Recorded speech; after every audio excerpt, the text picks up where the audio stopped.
back to Quarantine Cooking with Rob. I just got done washing my hands for 20 seconds and dried with a paper towel. And today I'm gonna introduce the wine that I'm having. There's a virtual wine tasting for the Wine Garage in Portville, a little small, great little business that we like to support, and we're members of their wine club. So I'm drinking this Happy Camper Vineyards Cabernet Sauvignon, and it's actually really good. So Adam and I, when we finish up this video, might be a little more tipsy because we have to taste 3 bottles virtually, so it should be pretty fun. So today we're going to make twice-baked potatoes. I love twice-baked potatoes. I was very intimidated by this recipe for a long time because I'd never made them. I didn't know how to make them. And so I was at a dinner party for our friend's birthday, and I was sitting with my good friend Kathy, who's like my sister and love her so much. That's the oven, preheated. And I'm tasting her twice-baked potatoes that she made for this dinner party, and I'm like trying to figure out what the seasoning is, and I could not figure it out. I'm like tasting it, and I'm like, oh my God, I can eat 12 of these. And I finally had to go up to her and I'm like, what is the seasoning? And she refused to tell me. She told me it was her secret ingredient and that she used it in everything. And if you know Kathy, some of my friends do, her food's amazing, and if she ever invites you to dinner, you need to go. And so I finally got her enough glasses of wine for her to let me know what her secret was. And it is this lovely seasoning called garlic and herb by Good Seasons. So I buy this on Amazon by the box because it's that good, and it really makes these twice-baked potatoes awesome.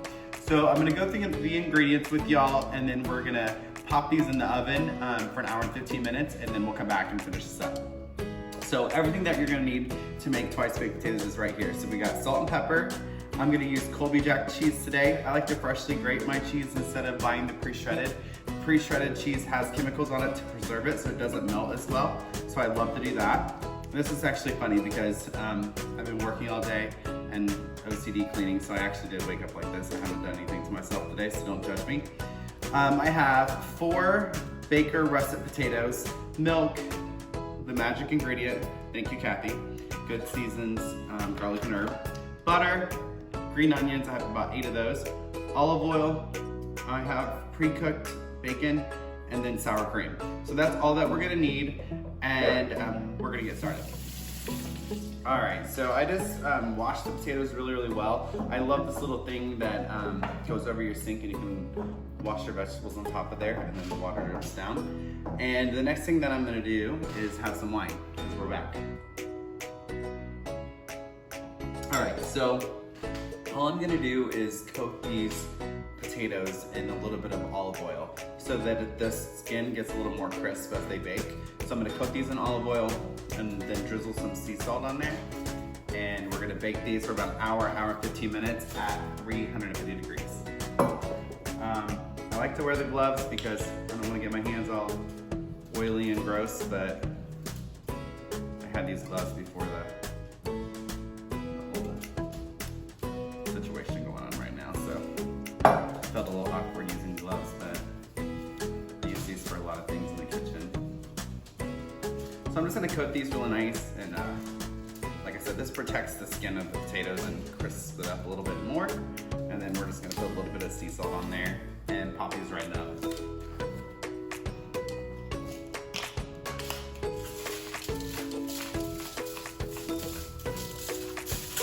All right, and we're gonna just throw these in the oven.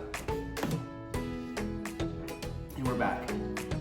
So I went ahead and lisa plopped all of my ingredients. So I have the butter, bacon, milk, sour cream, grated cheese I just did, the garlic and herb seasoning, and now I'm gonna cut up the 8 green onions. The trick I like to use is after I wash them, I like to keep the rubber band on there to hold them in place. And we're gonna go ahead and slice these up.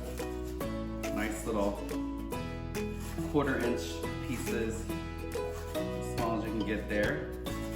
And the baked potatoes, they have been in the oven for 1 hour and 15 minutes, so I went ahead and took them out, and they're cooling right now behind me. So once those are all cooled off enough to handle, we will put all this together. All right, and we're back. So all I'm gonna do now, I'm gonna cut these all in half. So be real careful with the skin there. Try to go all the way through. You can see that they're still pretty hot. I did let them cool off for about 15 minutes. I'm gonna cut these in half and then let them cool off for just a few more minutes before I shell everything out. And we're back. So I'm gonna go ahead and show you how to scoop these out. I try to keep like a ½ inch around the edges of these. So I'm just kind of going down gently all the way around. That's kind of how I start off. Making a little shape there.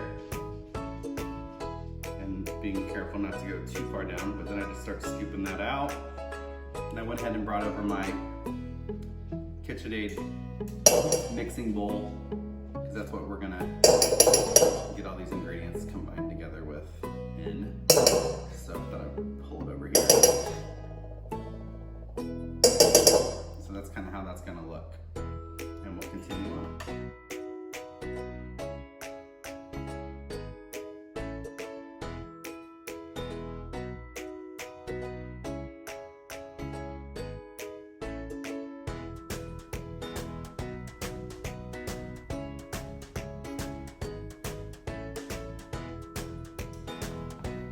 And we're back.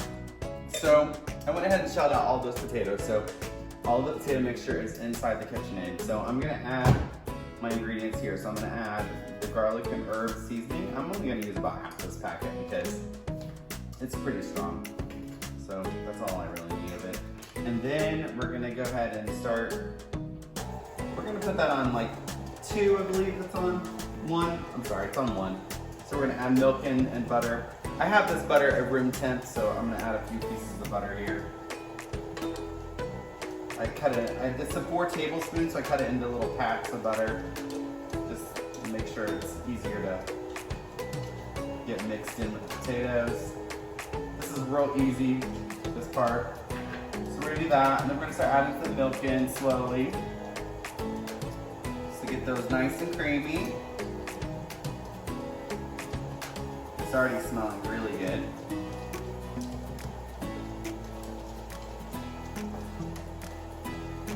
I don't want to turn this on too high because I want the mixture to still be kind of chunky, not real creamy. I'm going to add about half the bacon because we're going to use half the bacon for a garnish. So I'm going to add in half of that. And then I'm going to do the same thing with the green onions. We're going to add about half of these.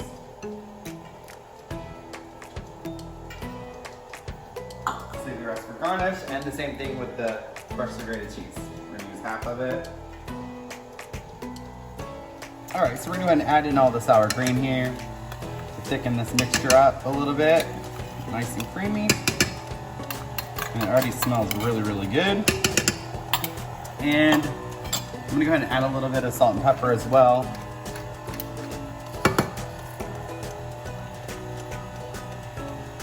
Get that mixed in. You can see it's a nice chunky mixture. Like I said, I don't want to overdo it. That's probably good. We're back. So now our next step is we're going to go ahead and fill up the shells with the mixture. You can see here it's kind of nice and creamy. And it smells so good. So literally we're just going to put the twice baked potato mixture in all of the shells. And this doesn't have to be beautiful, it doesn't have to be perfect.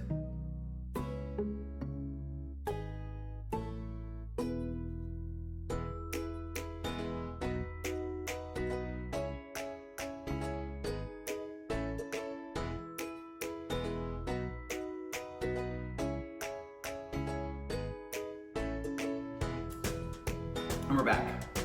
So, we're gonna go ahead and garnish these with the cheese, green onions, and bacon. So we're gonna sprinkle the rest of our ingredients on there, evenly distribute them across there into the mixture. You can see these already look really, really good. They smell great. There's no right, wrong way to do this. And something to note here that once we're completed with this part, what I love about this recipe is I take these to a lot of holiday events, Christmas, Thanksgiving, stuff like that. So I like to make these up until this point, and I put them in kind of like big disposable containers that are metal that you can use in the oven. And then I can take them to like my in-laws' house and we can finish them off in the oven at this point. So If you're making them for yourself at dinner, it's great to go ahead and pop them in the oven for the last 15 minutes. Or this is a point where you could save them for later or refrigerate them for a little bit later and get them going. So that's great. That makes this recipe easy and it makes it well traveled, so you can take it to your get-togethers or dinner parties and so forth. Or if you want to make them ahead of time for your dinner, you can do that and then just pop them in the oven when you're ready. Pre-prep them.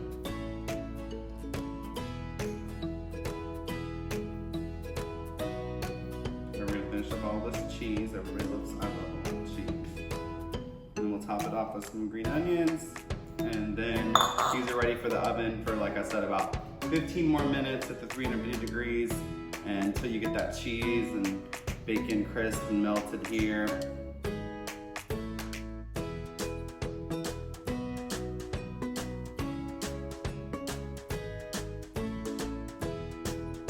And we're back. So it's been 15 minutes at 350 degrees, and you can see these are looking beautiful. All melted cheese, crispy bacon, and they are ready to go.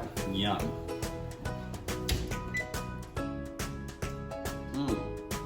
And we're back.